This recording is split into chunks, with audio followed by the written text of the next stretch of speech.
around and working alongside Luke Wagner that lets you know that, hey, he's going to be all right tomorrow night in his first SEC start? When I saw him throwing in the fall, Wagner just kind of stood out to me about how calm he was.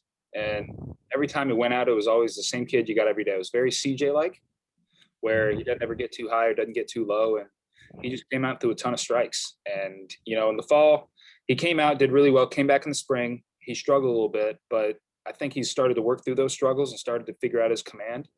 And now I think that, he's going to be perfectly fine on Friday nights in the SEC because he doesn't ever let the moment get too big for him.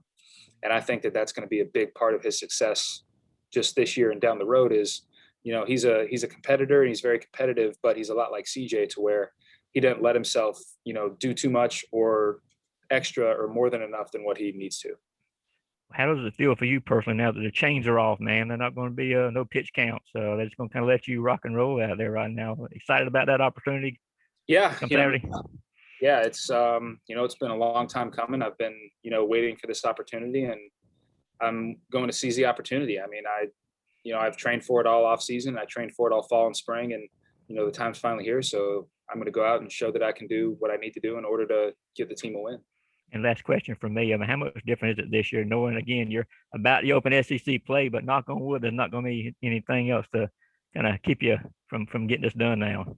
Yeah, coming back in the spring, it was kind of a shock that I got COVID and I had to sit out, and it was weird because I wasn't allowed to do anything. I was itching at my house. I was trying to find stuff to do, and but now that I've been back and getting back in the swing of things, and now I feel like I'm fully back in the weight room and on the field too. It's just I've been itching to get back out there and compete in the SEC, which is the highest level of baseball in the country for Division I level. And I'm just excited to show that we as a team we're a lot better than a lot of people think. Thanks, man. Hey Ryan, just from a pitcher's perspective, what is it about Corey Collins that makes him such a good hitter and has allowed him to be one of the team's best hitters as a freshman through the first month or so of the season? He's another guy that I think he's way beyond his years. He reminds me a lot of Keegan McGovern in the fact where he's extremely competitive, but he really understands who he is as a hitter, and he doesn't ever get too high or too low. He's very tough to face. I personally had issues with him in the fall just because he is a very balanced hitter. He doesn't really expose himself a whole lot in his at-bats, and he's very calm. He'll have a bat out, he'll come in and he'll be joking around in the dugout, and he's just very loose. And at the moment he goes back in that box, that he's going to put a hurt on a baseball, and he's going to give you a really good opportunity to either hit one out or he's going to hit one really hard. So I think that Corey is a very smart kid, and I think that he's going to turn into being a really, really important player for us this year and down the road.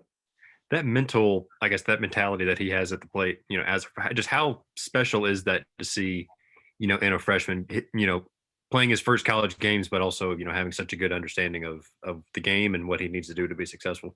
Yeah, normally you see guys that make those adjustments from their freshman to sophomore year or their sophomore to junior year, but he came in right away and he was already, you could tell, a very mature kid for his age, and he had a very mature approach, and he just understands that, baseball, you're going to fail more than you succeed. And I think that he just embraces that and understands what he is as a hitter. And he's going to go out there and just do his best every single time, knowing that his best is good enough. Thank you. Next, we'll go to Chip Towers and then Drew Hubbard. Hey, Ryan, are there any words of advice from the pitching staff when you got a freshman going out there for the first time, or is it, you just leave the kid alone and let him do what he does? We talked as a pitching staff last year, right before the season, and Coach Kenny kind of talked about what kind of pitcher you were. And he asked, are you the guy that kind of rises to the occasion, whatever? And I felt like that I always pitched in big moments because I like those moments. And he told me, he's like, you don't want to be able to rise to the occasion. You want to be able to sink to the level of your training. And it's a Navy SEAL quote. And it kind of stuck with me ever since then. And you don't want to do more or go above and beyond what you're capable of doing. You want to train every single day like you're in a game. And then once you get in the game, you don't have to do anything extra. You just do what you've been training to do, and everything else takes care of itself. So I think Luke Wagner does a really good job of that. And he just goes out there and does his job and pitches off the plan that him and Coach Kenny have constructed. And I think that that's been a reason why he's been so successful in his short career so far. having already been down this road yourself, everybody has a first time.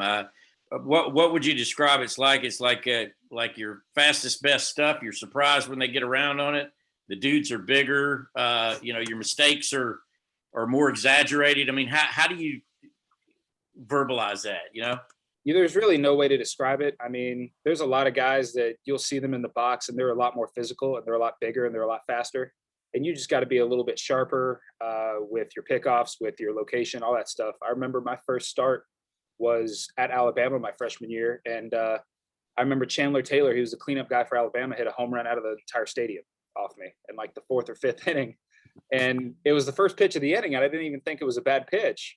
And he hit it about 150 miles off the bat. And then, I didn't even get out of the inning. That's how fast things change in the SEC.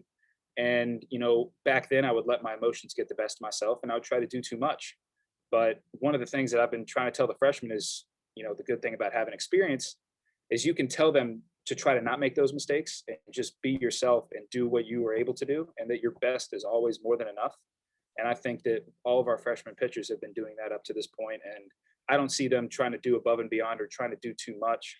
I hope that they're sinking to the level of their training and not trying to do too much from here on out. Thanks for sharing that. Appreciate it. Thank you. Hey, Ryan, I just had a couple of quick questions about your recruitment process. So when you were being recruited through summer ball and high school ball, did you talk more with Coach Strickland or Coach Daly through the process? I talked a lot with Coach Daly and Coach Strickland. My first visit here, I mostly communicated with Coach Daly, and it was during the Georgia-Clemson football game here. They were currently doing renovations to Foley, and I came out for a quick practice. And we went to the football game, and that was when Todd Gurley was a junior, and he ran wild. He had like 300-something total all-purpose yards, and he had a couple touchdowns, ran a kickoff for a touchdown. And, we leave the game after, and I told my dad, I'm like, I'm coming to Georgia. He's like, they haven't even offered you a scholarship yet. I was like, but the moment that they do, I was like, I'm going to commit to Georgia. And sure enough, Coach Strickland ended up offering me later that year. And then I committed about 2 or 3 days later. And then once I was getting closer to committing, I talked to Coach Strickland a lot more. Yeah, and as you played summer ball and high school ball, did you ever see like Coach Strickland or Coach Daly or any Georgia scouts like in the stands, whether it was like a perfect game tournaments or a high school ball? I was always told before the game. I remember one instance, my travel ball coach came up to me. I was 16. He's like, look, Ryan, he's like, don't try to make it too much, but he's like, there are going to be some coaches here. He's like, Georgia's here, listed off a couple other schools. And for me, I was like, I hope they come because this is what I've been working for, to try to, go to a big time college and play baseball. But, going back there and looking at all those scouts behind the plate, it's kind of a different world when you're 16 years old. Now it's just kind of like whoever's in the stands, then, that's what it is. But in travel ball, you're used to having your parents. So having all those scouts and all those guys watching you was kind of a shock, but it was a really cool, really neat experience. And, I'm really grateful that I came to the University of Georgia because I couldn't envision myself for anything else other than red and black. Awesome. Thanks, Ryan. Thank you. Okay, then we'll go to William and then Davis. Hey, Ryan, this whole season so far, we've been talking about preparing for SEC ball. Now reflecting on the pitching staff's performance over the first few weeks, what do you think are the biggest takeaways, both in terms of what you want to continue and what you still need to crack down on and improve? Mm-hmm. One thing that I think that our team has done phenomenal, our pitching staff at least, is damage control. I know that we have walked a little bit more guys than we have hoped, but once those guys get on, we do a really good job of knowing what outs we need to get, whether it's a double play, whether it's a big strikeout or a pop-up. We have been making those pitches in order to get those results. And, I feel like that we've done a really good job also of throwing strikes. I mean, and strikeouts, with a lot of strikeouts comes with a lot of walks.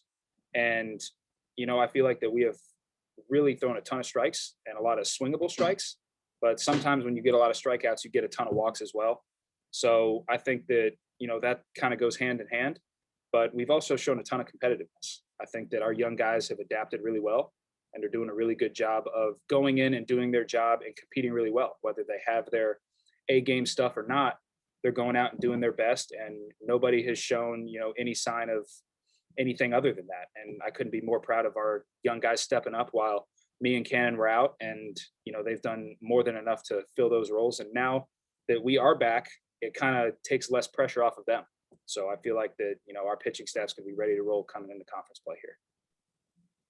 Hey Ryan, earlier you said we're a lot better than people think. I just want to know, is that like a shared sentiment among the team, and where do you think the confidence level is for everyone right now? Yeah, I mean, everyone sees the rankings and everyone, sees all that stuff. And, I feel like that we've got a very good record. And I felt like we've been playing pretty good baseball, but it seems like that other people haven't been recognizing that. And that's fine. I've always, felt like I've been more of an underdog type. And I feel like that our team has kind of taken on that identity in itself. And I think that we're just ready to go out and play baseball, do our job, and prove people wrong. And there's nothing like going out there and playing a team that's ranked higher than you, that you feel like that you can compete right there with them, and you're not ranked. And we haven't been in that position for a couple of years now, but right now we're the hunter. We're no longer the hunted. So we're excited. We're just ready to get out there and play some SEC baseball. Okay, then we'll finish up with Palmer and Chris Gilmore. Yeah, along those same lines, was that something that y'all kind of expected coming into the season, being the underdog? I know y'all were picked 5th in the East. Is that something that y'all kind of expected given, what had left and the guys that were drafted? Or is that something that's coming as a surprise? Yeah, we felt like that we knew that there was going to be some people that were not going to, have us as high on many ranking sites and even in our own division and conference. But we felt like with the guys coming back that we got a good mix of old guys and young guys among our team. And I think that, we've shown a really good fall. We've played really well this spring, and, our record reflects that. And we're just ready to go out and, play the best teams in the country and show that we can compete with everybody and anybody. And we're just excited to go out and, show that we kind of have that underdog chip on our shoulder. And, I'm excited. Everyone else is excited. We haven't played an SEC game in almost, a year and a half, something like that. I mean, it's been 2019, and last time we did, we set a school record for SEC wins. So I think everyone on our team is really hungry to get out there and compete against the highest level. What is it about SEC play that kind of just makes things feel like they get a little bit more ramped or amped up, I guess you could say? It's just the level of competition. We try to keep a good job of, as I said before, sinking to the level of your training and not rising to the occasion. But the SEC, it just always means more. I mean, that's kind of our motto. And you got to try to make yourself not go above and beyond and do more than you're capable. Because there's a reason you're here, and there's a reason that we're all at the University of Georgia, is because we're all really, really good baseball players. So the one job that we try to do is not make sure that we're doing too much. We just got to go out there and do our job. And if everyone does their job to the best of their abilities, then we'll be more than okay. Any other questions for Ryan? Okay, thank you, Ryan. Perfect. Thank you all.